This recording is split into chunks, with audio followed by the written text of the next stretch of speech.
In the face of the Trump administration's dramatic cuts to health and foreign aid, Microsoft co-founder and philanthropist Bill Gates has announced that he will donate 99% of his $107 billion fortune to the Gates Foundation to spend within the next 20 years. In an interview with the Financial Times, Gates commented on Musk's Doge intervention to try to shut down USAID, saying, "The picture of the world's richest man killing the world's poorest children is not a pretty one." It sure isn't. I totally agree with them. And another great quote from that interview is, "People will say a lot of things about me when I die, but I am determined that he died rich will not be one of them." And it just amazes me, really, at 70 years old, Gates, who was not my favorite person in the 20th century, has done so much in the last 25 years to improve his reputation by kind of showing what a billionaire can do with their money and actually affect important change. So the Gates Foundation has already spent over $100 billion to combat deadly infectious diseases like polio and malaria, improve infant and maternal health, and reduce poverty, amongst other things. So I think he's doing a fantastic job on that front. Yeah, I totally agree with you. And I think it's one of those things where we probably should give him even more credit, right? Especially as we've seen that evolution. He also said that cuts to USAID, if not reversed, could be responsible for an additional 2 million childhood deaths in the next 5 years, which is so tragic, and a really terrible cost to pay for Doge's attacks on government aid to the world's neediest people. Absolutely. And just disturbing.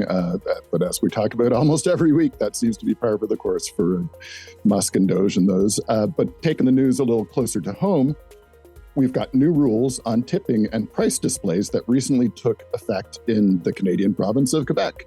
And among other things, tips must now be calculated before taxes are applied instead of calculating them after taxes, which seems to have become the norm, even though it wasn't historically. And tipping options must be neutral and uniform. So you can't highlight recommended choices to try to get people to tip more, and you have to include an option for no tip and some stuff like that. All of this makes a lot of sense, and I think it's fair to say that tipping has been a big topic of discussion, especially recently. There are also some rumors that Ontario may adopt some of these measures that we're seeing in the province of Quebec, and there are also some additional rules around an item ringing in at the wrong price, where a merchant would have to give up to a $15 discount, as well as requirements that food products must be labeled to clearly specify whether the item is taxable, among other things. And I think the most important word here, and I've heard you say this before, Jeff, is transparency is key throughout this process for consumers.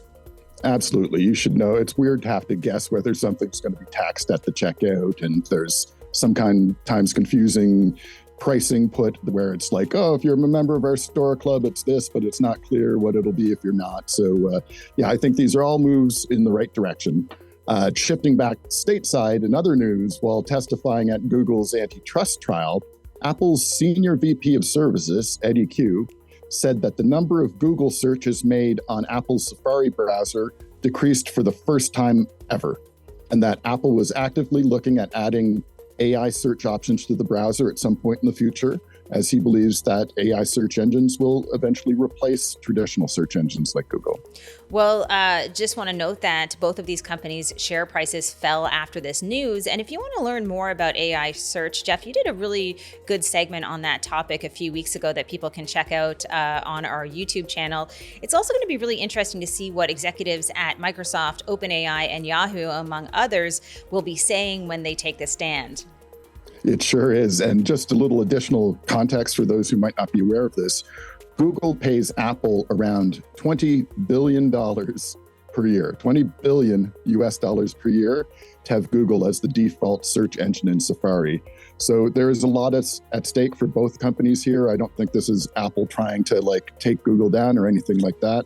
But like you say, it'll be interesting to see what comes out when these other executives take the stand, because this is some really interesting stuff seeing behind the scenes here.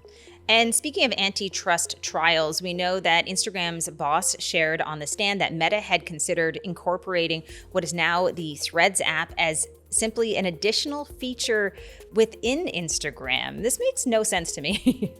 Yeah, I'm not sure how it helps them make their case that it's not a monopoly, especially given the fact that you need an Instagram account to use the Threads app, and your profiles are both linked to one another. So it's a little bit strange, but honestly, it's very weird to have text posts mixed in with predominantly image and video posts like an Instagram feed. Although I kind of feel like Instagram is so ridiculously discombobulated in so many ways with all the different types of content they have and the different places to get them and the stories and all of this stuff that almost nothing they did with that app would surprise me in any case. And that's why I don't use it. Yeah. And Jeff, if we think about any of the social apps that you do use, I do want to make a note that I believe you are a Pinterest fan. Yes, I quite like Pinterest. Professional photos by professionals mostly, some good memes and all that sort of stuff, and no pretense that you need to be commenting on this stuff. So I just find it a more comfortable place for me. They've got amazing AI functionality in there, and it's super, super handy in a way that I find Instagram to just not be quite for me. Well, you will be excited to hear that I've actually booked the Pinterest CTO to come on the show in a few weeks. So if you have any questions, let me know. Yeah, absolutely. Now, we mentioned OpenAI a little bit earlier. Their CEO, Sam Altman, recently became a father. And when he was giving Senate testimony last week, and he was asked if he would want his kids to be best friends with an AI bot, he said something that I think we should all be grateful for. And I'm quoting him here. I do not. Yes, I do not is the right answer, I think. And I'm going to be talking about this in the AmberMac segment after we finish the news here. But the discussion on the stand was around protecting children from harm in an AI world, something that we just talked about last week. And Altman noted, quote, "These AI systems will get to know you over the course of your life so well, and that presents a new challenge and a level of importance for how we think about privacy in the world of AI, and that children should have a much higher level of protection than adults do when using AI tools." Yeah, I don't think you want your child's best friend to be an AI bot. I do not. So what can we do? How can we work together to protect children?